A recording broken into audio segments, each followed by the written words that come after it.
Minecraft Origins Vindicator Johnny.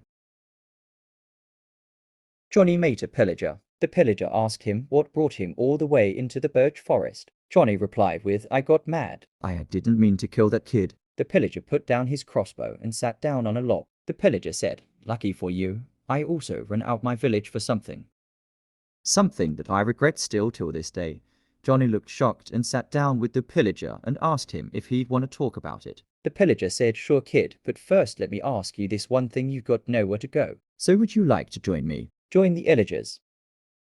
The Illagers are like us, people mistreated by society, or just people who want to see everything burn. Other than that, pretty cool, right? Johnny looked at the pillager and thought for a second, then smiled and shook his hand. "I'm in. Just call me Rain," the pillager said.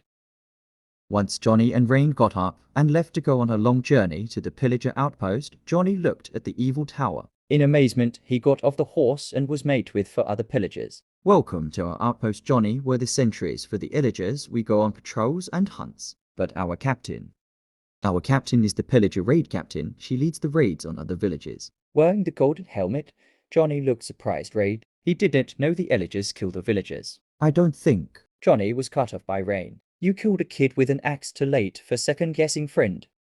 As Rain was telling Johnny more about the pillagers, the door swung open. "New recruit, huh?" The pillagers eminently moved into an orderly fashioned line. "You're a little small, but we can work with that." The pillager raid captain looked down at Johnny. "Ma'am, are you really going to do this?" Rain said. "Yes, Rain, the evoker is in need of new bodyguards, thus has forgotten what happened to our old king, the great arch-illager."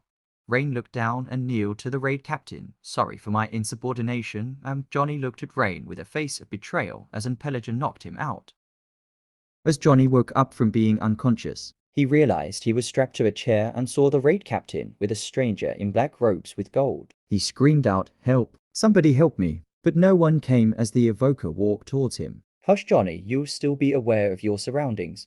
Trust me when I say you'll be okay with your help. We will get revenge on the village that casted you away and chased you out with those iron golems. Now close your eyes and think about that day. The day you were called a monster over an accidental murder."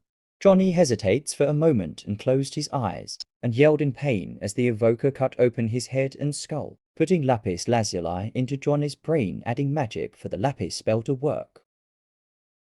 After a few minutes passed, Johnny woke up. No longer were his eyes green as they grew cyan blue. He easily broke through the restraints and stood still as a statue, a mindless husk awaiting orders from the evoker. The evoker yelled in happiness and pride, proud that the experiment worked. "Now, my dear captain, we can use him. Help with raids and be the next royal guards. We still have those old suits of armor?" the raid captain questioned. "Why, of course. After all, not all is lost. Squid Coast was a mere first attempt." The raid captain yelled in surprise. "The young king is alive," she yelled. "Yes, last I saw of him, he was following the Nameless One." "Sir?" Rain yelled as Johnny left his spot, and Rain and the captain opened fire on him. But it was too late as Johnny killed Rain with an iron axe.